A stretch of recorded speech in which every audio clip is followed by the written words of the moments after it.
عناب مخرڼی ته وایي مخرڼی پېژنئ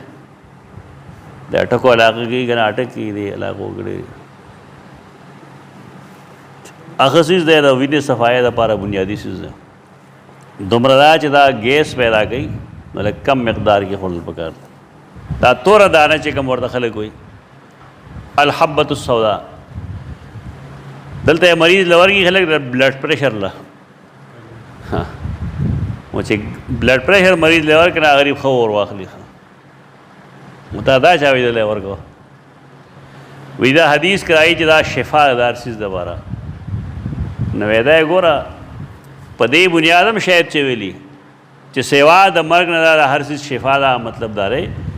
چې هغه بیماری چې هغه یخي د یخنۍ نه پیدا شي کومې بیماری چې د ګرمۍ نه پیدا کېږي نو هغې بیمارو دپاره خو دې ورکول دا مضر صحت دی